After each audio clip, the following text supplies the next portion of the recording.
The story of Noah's Ark is one of the most widely known narratives in the Bible, recorded in the book of Genesis, chapters 6 through 9. It is often reduced to simple images of animals marching two by two into a wooden boat, but the biblical text itself provides far more detail about the construction of the ark, the flood, and what life inside the vessel may have been like.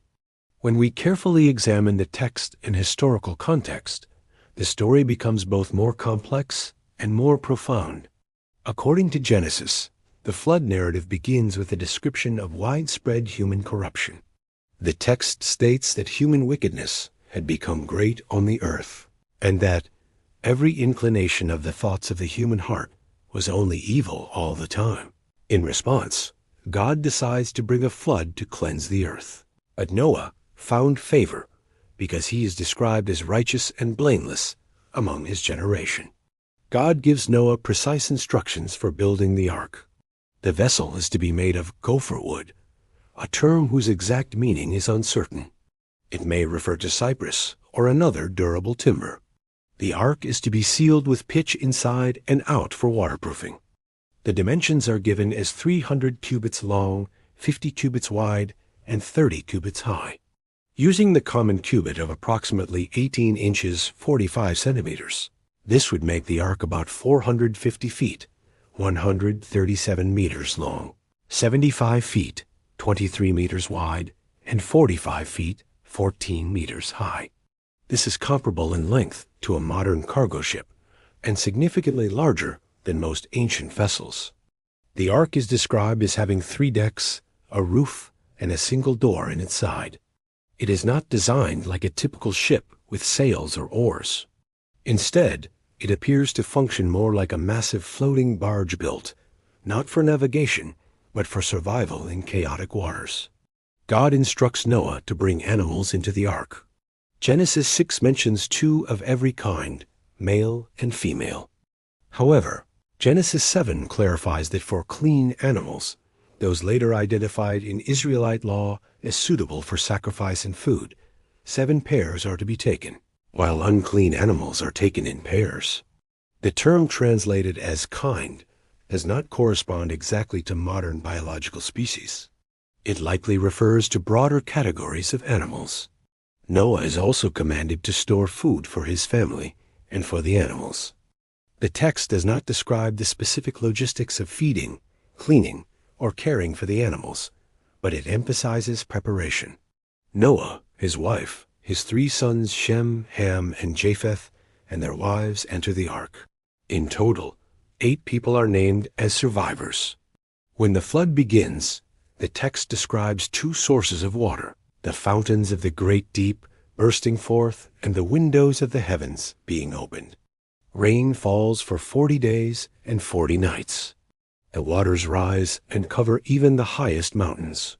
The floodwaters prevail on the earth for 150 days before they begin to recede. Inside the ark during this time, the biblical text is remarkably brief. It does not provide detailed daily accounts of life on board. However, we can infer several realities based on the information given. First, the environment would have been dark and enclosed. The ark had only a window or opening near the roof.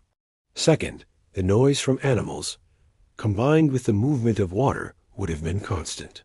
Third, managing food supplies and waste for months would have required organization and discipline.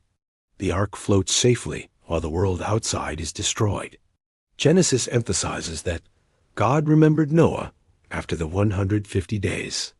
This phrase does not imply forgetfulness, but signals the beginning of deliverance. God sends a wind over the earth, and the waters begin to recede. Eventually, the ark comes to rest on the mountains of Ararat. This does not necessarily refer to a single peak known today as Mount Ararat in eastern Turkey, but to a mountainous region known in the ancient Near East as Urartu. The ark remains grounded while the waters continue to decrease. Noah then sends out birds to test the conditions outside. First, he sends a raven, which flies back and forth. Then he sends a dove. The dove returns because it finds no place to land. After 7 days, Noah sends the dove again, and it returns with a freshly plucked olive leaf, indicating that vegetation has begun to reappear. After another 7 days, the dove does not return. This sequence shows careful patience rather than impulsive action. After more than a year, approximately 370 days, according to the timeline in Genesis, God commands Noah and his family to leave the ark. The first act Noah performs after exiting is building an altar and offering sacrifices from the clean animals. In response, God establishes a covenant with Noah and all living creatures, promising never again to destroy the earth with a flood. The sign of this covenant is the rainbow. From a historical and scientific perspective, the flood narrative has been interpreted in different ways. Some understand it as a global event, while others see it as describing a massive regional flood in the ancient Near East. Flood stories also appear in other ancient Mesopotamian texts, such as the Epic of Gilgamesh, suggesting that catastrophic flooding was part of the collective memory of the region. The Genesis account, however, presents the event within a distinct theological framework. It is not merely a natural disaster, but a moral judgment followed by renewal. So what really happened inside Noah's Ark? The text tells us with certainty that 8 people and representatives of land animals were preserved, that they endured many months in confinement, and that survival required preparation, obedience, and endurance.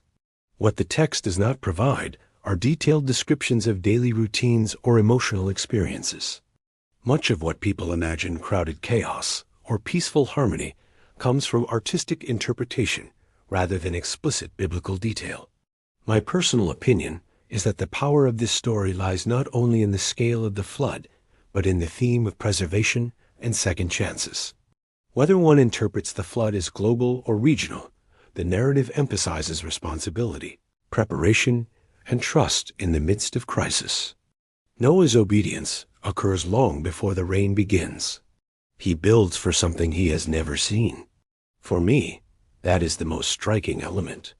The ark represents foresight and faith combined with action. It is not merely a story about animals in a boat.